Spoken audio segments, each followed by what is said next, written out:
Si nos fijamos en el periodo del siglo XVIII, durante la expansión territorial americana, nos daremos cuenta que durante el Gran Avivamiento había una idea recurrente en la predicación de ese entonces, una especie de doble énfasis. Por un lado, el mensaje de los predicadores era que el ser humano es muy, muy, muy malo y que Dios está muy, muy enojado.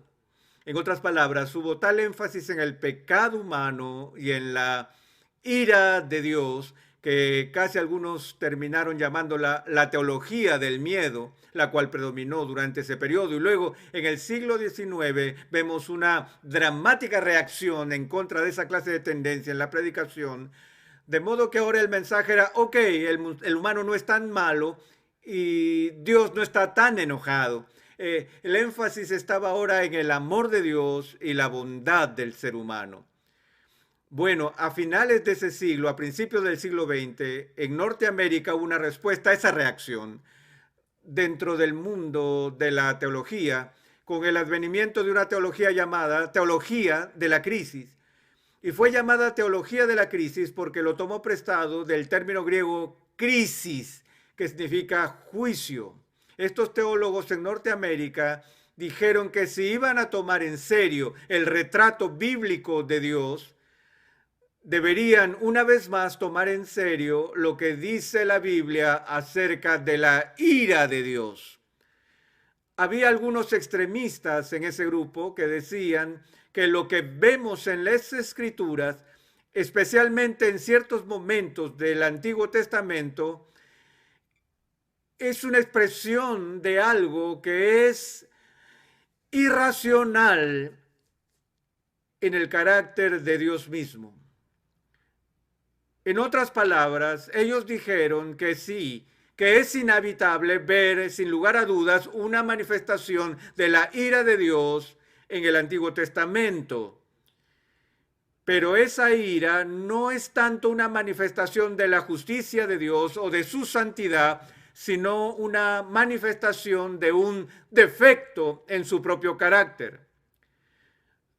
Aunque no lo crean, he leído algunos teólogos que hablan del lado oscuro de Yahvé. Dicen que dentro de Dios reside el elemento de lo demoníaco y que este aspecto demoníaco de Dios se hace notorio por manifestaciones repentinas, no provocadas, de una ira antojadiza, caprichosa y arbitraria de Dios. Algunos de los pasajes que se consideran incluyen algo de la narrativa que leemos en el libro de Levítico. Permítanme leerles esto brevemente. Al inicio del capítulo 10 de Levítico leemos este relato. Nadab y Abiú, hijos de Aarón, tomaron cada uno su incensario y pusieron en ellos fuego, sobre el cual pusieron incienso, y ofrecieron delante de Jehová fuego extraño que él nunca les mandó. Y salió fuego de delante de Jehová y los quemó, y murieron delante de Jehová. Ahora, en esta descripción discreta y concisa de la muerte de los hijos de Aarón, parece indicarnos un ejemplo de esa manifestación rápida y caprichosa de la ira de Dios. Cuando leo esto, trato de leer entre líneas y me pregunto, ¿cómo reaccionó Aarón en todo esto? Imagínenlo. Recuerden que antes en la Escritura hay una ceremonia muy elaborada, ordenada por Dios, para consagrar a Aarón como el sumo sacerdote de Israel. Tal como Dios ordenó al detalle el diseño de las prendas que iban a ser usadas por el sumo sacerdote y que fueron planteadas para mostrar gloria y belleza. Entonces pueden imaginarse cómo se sintió Aarón cuando vio a sus propios hijos consagrados al sacerdocio. Aquí están estos sacerdotes jóvenes que hacen algo y no sabemos con exactitud qué fue, pero de alguna manera fueron al altar e hicieron como a menudo hacen los ministros jóvenes, experimentar un poco, alguna novedad, hacer bromas infantiles, perdiendo el tiempo en el trabajo en un sentido, mostrando inmadurez y sin previo aviso y sin reprensión alguna, mientras ofrecen ese fuego extraño en el altar, ¡zas! Dios los mata instantáneamente. ¿Pueden oír a Aarón? Él va a Moisés y le dice, ¿qué está pasando aquí? ¿Qué clase de Dios es el que servimos? Dediqué mi vida entera al ministerio y al servicio de Yahvé. Y este es mi agradecimiento. Así nomás, así como así se lleva a mis hijos por una pequeña transgresión. ¿Qué clase de Dios es este? Escuchen lo que dijo Moisés.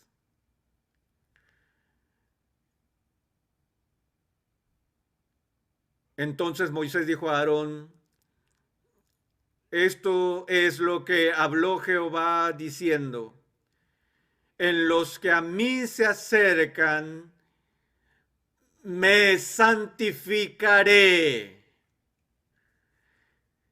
Y en presencia de todo el pueblo, seré glorificado. Y luego leemos estas palabras. Y Aarón estuvo callado. Será mejor creer que Aarón se quedó inmóvil. Cuando el Todopoderoso vino y dijo, mira Aarón, sé que todo esto es muy duro para ti, que haya tomado la vida de tus hijos. Pero ¿te acuerdas cuando establecí el sacerdocio? ¿Recuerdas el día en que te aparté y te consagré para esta tarea sagrada, para lo cual dije que hay ciertos principios que no negociaría con mis sacerdotes? Seré considerado santo por todos y por a cualquiera que se atreva a presumir de ministrar en mi nombre. Y ante el pueblo seré tratado con reverencia. Y cuando Dios habló, Aarón cayó. Pero hay otras ocasiones como esta, ¿no es cierto? Una de las historias más espeluznantes en el Antiguo Testamento es la historia de Usa, el coatita. Todos ustedes conocen la historia de Usa. Y no se trata de las siglas del país norteamericano. Es la historia del traslado del Arca de la Alianza. Recuerden que el Arca de Pacto era el trono de Dios, era el artículo más sagrado en el lugar santísimo y había caído en manos de los filisteos y luego a través de una serie de increíbles incidentes había sido devuelta al pueblo judío y guardada en custodia por un tiempo hasta que llegó el momento adecuado para que el Arca del Pacto fuera devuelta a su lugar en el santuario. Y David ordenó una celebración y pidió que el Arca del Pacto sea transferida a la ciudad. Y las personas se alinearon en las calles y bailaban y cantaban mientras se movilizaban y veían la procesión del trono de Dios delante de ellos. Y se nos dice que el Arca del Pacto fue trasladada al ser puesta en una carreta de bueyes.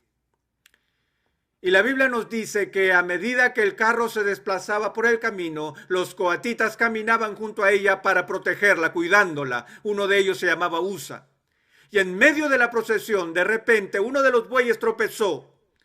Y el carro comenzó a tambalearse y a inclinarse. Y parecía como si este artefacto santo de Israel estaba por deslizarse de la carreta de bueyes y caer al barro y ser profanado. Por instinto y de forma involuntaria, Usa extendió su mano para sostener el arca y asegurarse de que este trono de Dios no cayera en el barro. ¿Qué sucedió? Los cielos se abrieron y una voz diciendo, gracias, Usa. No, tan pronto como Usa tocó el arca santa de Dios, Dios le produjo la muerte. Recuerdo haber leído la malla curricular de la escuela dominical en una de las iglesias en donde trabajé. El documento venía de la oficina principal y vi textos como este que decían, ahora entendemos que este tipo de historias que leemos en el Antiguo Testamento, como la de Usa y Nadab, como la de Dios destruyendo el mundo con un diluvio, hombres, mujeres y niños, de Dios ordenando la expulsión de una persona o diciéndole al pueblo judío que fuera a Canaán y eliminaran a todos sus habitantes, hombres, mujeres y niños, esto no puede ser una verdadera manifestación del verdadero carácter de Dios. Debemos entender esas historias del Antiguo Testamento simplemente como que personas judías antiguas, precientíficas, primitivas, seminómadas, interpretaron lo que vieron a la luz de su propia teología peculiar. Probablemente lo que pasó fue que Usa tuvo un ataque al corazón y murió, y el escritor judío atribuyó la causa de su muerte a una expresión despiadada de la ira cruel de Dios. En otras palabras, era impensable para los autores de ese currículo que Dios mismo realmente pudiera tener algo que ver con la muerte de Usa.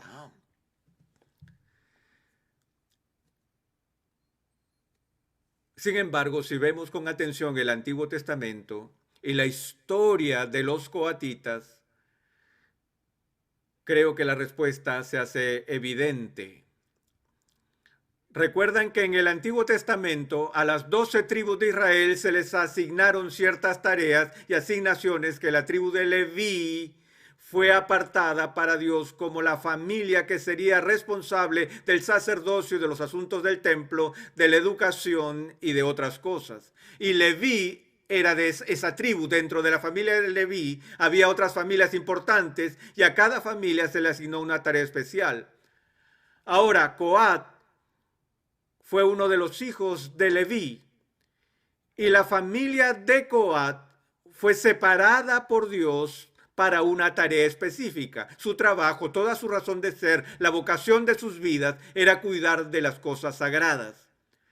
Y fueron entrenados y disciplinados desde la niñez con todas las descripciones y detalles meticulosos de la ley de Dios acerca de cómo estos objetos sagrados y los recipientes debían ser custodiados.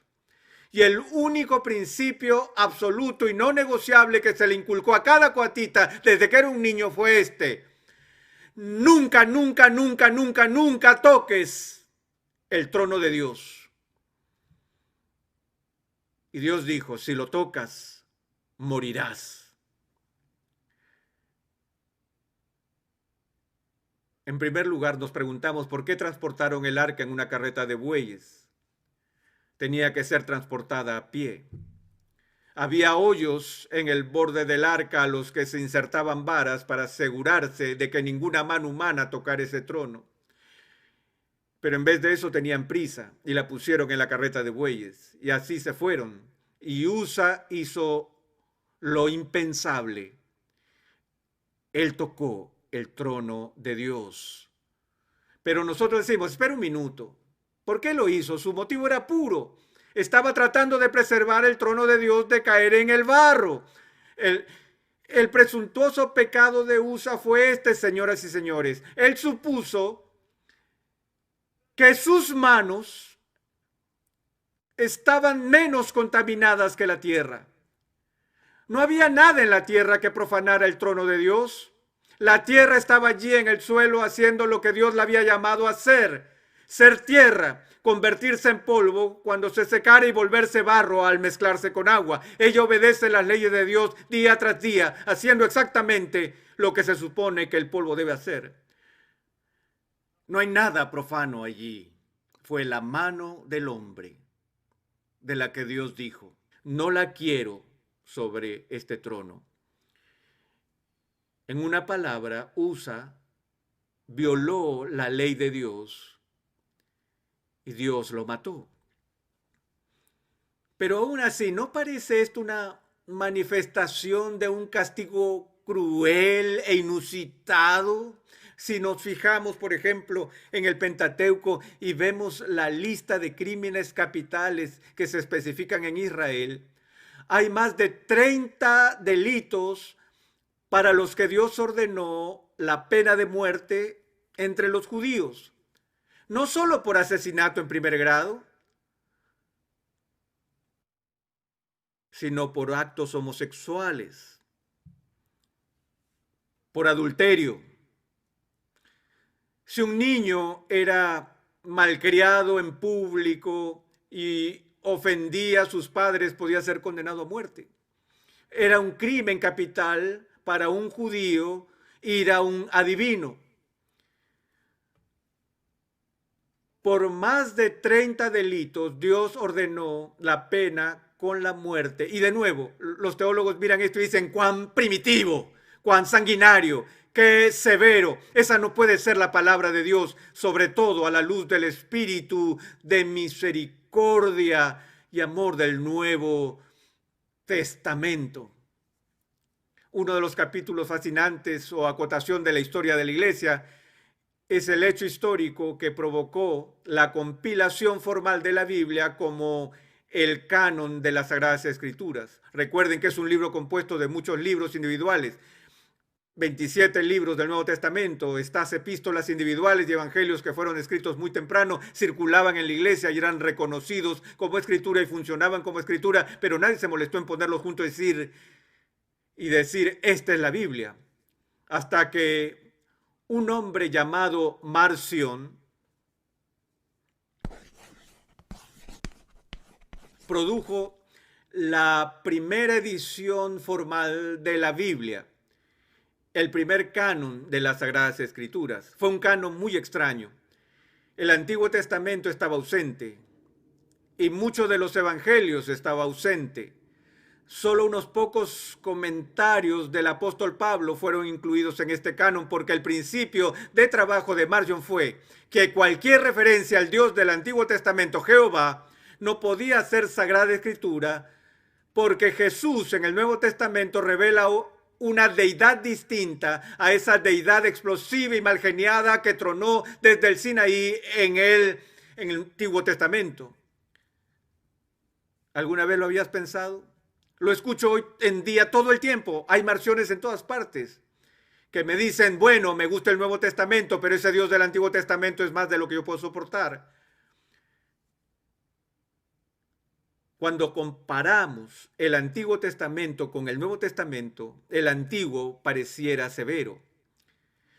He encontrado ayuda para lidiar con esto en los escritos de un teólogo muy importante que es muy controversial en la Iglesia romana. Su nombre es Hans Kung. En una de sus primeras y más importantes obras, escrita en alemán bajo el título que lo traducimos en español bajo justificación, allí el doctor Kuhn habla de esta misma pregunta, de la aparente injusticia de la ira de Dios que encontramos en la Biblia, en especial en el Antiguo Testamento. Y él señala lo siguiente, él dice, el verdadero misterio de la iniquidad, el real rompecabezas no es que un Dios santo y justo deba ejercer justicia. ¿Qué hay de misterio en un creador santo que por su propia voluntad castigue a las criaturas desobedientes? Y dice, el verdadero misterio es por qué Dios de generación en generación en generación tolera criaturas rebeldes que cometen traición cósmica en contra de su autoridad. ¿Lo has pensado así? Y Kuhn continúa reflexionando y dice, recuerden que aunque hay 30 y tantos delitos capitales en el Antiguo Testamento, eso no representa una forma cruel e inusual de justicia en manos de Dios, sino que eso representa de por sí una reducción masiva en la cantidad de delitos capitales. Acuérdense de las reglas establecidas en la creación. Cuando Dios, el gobernante omnipotente de los cielos y de la tierra, sopló sobre el polvo aliento de vida y formó una criatura a su imagen, y Él le dio a esa criatura el estatus más alto en este planeta y la mayor bendición y regalo que en ningún momento estaba obligado a dar. El don de la vida estampado a su imagen en ese pedazo de barro y dándole vida. Él dice, el alma que pecare, esa morirá. Todo pecado fue visto en la creación como ofensa capital. Y no que este castigo sería la muerte en algún momento después que se haya cumplido 70 años, sino bajo los términos de la creación. El día que de él comieres, ciertamente morirás. Ahora sé que la gente lee eso y dicen que lo que el texto está diciendo es que el día en que la transgresión toma lugar, sufrimos la muerte espiritual. Eso no fue lo que Dios dijo. Eso podría ser verdad, que el hombre sufrió la muerte espiritual el día que transgredió la ley de Dios. Pero los términos de la creación fueron: el día que comas, mueres biológicamente. Se acabó. Ahora, ¿hay alguien que pueda condenar a un creador santo, perfectamente justo, que por pura misericordia crea una criatura y le da todas esas bendiciones? ¿Hay algo malo en que Dios extinga a una criatura que tiene la audacia de desafiar la autoridad de Dios para gobernar su creación? ¿Se ha detenido a considerar lo que está involucrado en el más mínimo pecado? Aún con un pecadillo, amados, decimos que mi voluntad tiene un derecho más alto que los de Dios. Me aterra que en nuestra cultura la gente practique cosas como el aborto y diga que tiene el derecho moral para hacerlo. Si sé algo acerca de Dios, es que Dios nunca ha dado a nadie el derecho moral de hacer algo como eso.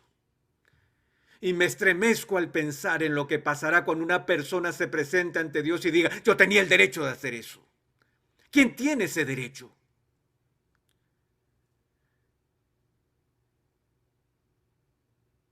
Pero incluso un pecadito, sin contar algo abominable como el aborto, en el más mínimo pecado, al que llamamos pecadillo, en ese pecado ya desafío la autoridad de Dios, insulto su majestad, reto la justicia de Dios. Pero estamos tan acostumbrados a hacer eso y a justificar con cuidado nuestra desobediencia, que nos ponemos tercos en nuestros corazones, nuestras conciencias se han endurecido y creemos que no es nada serio desobedecer al Rey del universo. Yo lo llamo la traición cósmica. Pero Dios lo que hizo fue esto. Como lo dice el doctor Kuhn, que en lugar de destruir la humanidad en el momento de este acto de sublevación y rebelión a la autoridad de Dios, Él se adelantó y extendió su misericordia. En lugar de la justicia, Él derramó su gracia. Y la historia del Antiguo Testamento, amados, es la historia de repetidos episodios de las manifestaciones de la paciencia llena de gracia de Dios y de un perdón misericordioso hacia un pueblo que desobedecía día tras día. Y Kuhn medita y dice, es verdad, no conozco los designios de Dios, no puedo leer la mente de la edad, pero él dijo, me pregunto si la razón por la que encontramos periódicamente en la Biblia estos ejercicios raudos y repentinos de la justicia, quizás sea que Dios ve necesario el interrumpir su patrón normal de clemencia, paciencia, gracia y misericordia para recordarnos de su justicia. Él mismo dice que su paciente misericordia está diseñada para darnos tiempo para arrepentirnos. Pero en vez de eso nos aprovechamos y pensamos que a Dios si no le importa si pecamos, o aunque si importase, no hay nada que pueda hacer al respecto. Vi una vez a un joven desafiar a Dios gritando a los cielos, si estás allí, mátame con un rayo, desafiando así al Todopoderoso. Yo no quise mirar, pero vi su cadáver al día siguiente. Nunca lo olvidaré.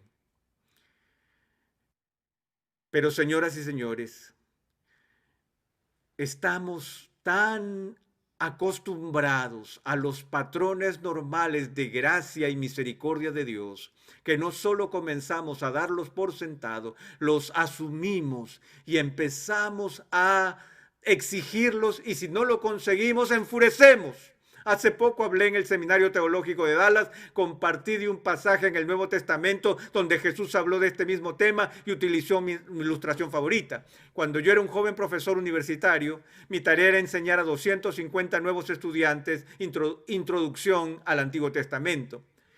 El mismo primer día de clases tuve que entregar los trabajos y tenía que ser muy cuidadoso con los requisitos porque ellos tratarán de distorsionarlos para librarse de ellos. Y les dije, miren, tenemos solo unos pocos ensayos de 3 a 5 páginas o de 2 a 4 páginas, pequeños escritos cortos, y dije, son 4 de ellos, si no se presentan a tiempo serán desaprobados a menos que hayan ingresado a la enfermería o se haya muerto un familiar cercano. Y tuve que explicarle todo a ellos y dije, ¿todos entienden? Oh, sí, estamos de acuerdo, el primer plazo se vence el 30 de septiembre. 30 de septiembre, 225 estudiantes diligentemente vienen con sus trabajos. 25 de los estudiantes estaban de pie, allí temblando, asustados y llenos de miedo. Me dijeron, oh, doctor Sproul, no alcanzamos a terminar nuestros trabajos, no administramos bien el tiempo, no hicimos la transición de la secundaria a la universidad. Por favor, no nos vaya a reprobar, denos una extensión de 2 días. Yo dije, ok, voy a concederle esta vez, pero no dejan que suceda de nuevo. Recuerden hoy que el mes que viene quiero que esos trabajos a tiempo. Llegó el 30 de octubre. 200 estudiantes llegaron con sus trabajos. 50 de ellos no entregaron sus trabajos. Entonces, ¿dónde están sus trabajos? Ellos dijeron, oh, profesor, todo el mundo está con trabajos para esta semana y ese fue el regreso a casa y estábamos ocupados con todos esos temas. Por favor, denos una oportunidad más. Y dije, ok, les voy a dar una prórroga de 2 días. ¿Y saben lo que pasó? Empezaron a cantar espontáneamente, te queremos, profesor Sproul, o sí que te queremos. Oh, yo era el profesor más popular del campus hasta el 30 de noviembre. Noviembre 30, 150 estudiantes llegaron con sus trabajos. Los otros 100 entraron como si estuvieran yendo a comprar el pan. Estaban relajados, casuales. Dije, Juárez. Él dijo, sí, señor. Le dije, ¿dónde está su trabajo? Él dijo, hey, profe, ellos saben. No se preocupe por él, se lo voy a traer en un par de días. Así que saqué el libro negro y dije, Juárez. Él dijo, sí. Le dije, tiene 0. Pérez, ¿dónde está su trabajo? No lo tengo, señor. Le dije, 0. Martínez, 0. En ese momento alguien en el fondo de la sala gritó, y ustedes pueden adivinar lo que gritaba. ¿Qué? Eso no es justo. Jiménez, ¿dijo usted eso? Él dijo, sí. Le dije, ¿ha dicho usted que no es justo? Y él dijo, correcto. Le dije, ¿recuerdo mal o usted no entregó la vez pasada su ensayo a tiempo? Él dijo, es correcto. Le dije, bueno, si quiere justicia, va a tener justicia. Yo escribí 0 para ambos. Y dije, ¿Alguien más? ¿Alguien más quiere justicia? Señores, señores, tenemos que entender la diferencia entre justicia y misericordia. Al momento que piensan que Dios le debe misericordia, una alarma debe sonar en sus cerebros que les advierta que ya no piensan más en misericordia. Porque por definición, la misericordia es voluntaria. Dios nunca está obligado a ser propicio a una criatura rebelde. Él no le debe misericordia. Como él ha dicho, yo tendré misericordia de quien yo tenga misericordia. Y voy a cerrar con esto. Un Dios santo, un, un Dios santo es justo y misericordioso, nunca injusto, nunca injusto. No hay momento en ninguna página de las Escrituras donde alguna vez se castigue a una persona inocente. Dios simplemente no sabe cómo ser injusto. Le doy gracias cada noche porque Él sabe cómo ser no justo. Porque la misericordia es no justicia, pero no es injusticia. Y así los dejo con esto. Cuando oren, ni se le ocurra pedir a Dios que te haga justicia. Él podría hacerlo. Y si Dios fuera a tratar con nosotros de acuerdo a la justicia, pereceríamos tan rápidamente como Nadab y Abiú, Usa y Ananías y Zafira en el Nuevo Testamento. Pero vivimos, amados, por gracia, por su misericordia. Y nunca lo olvidemos. Oremos.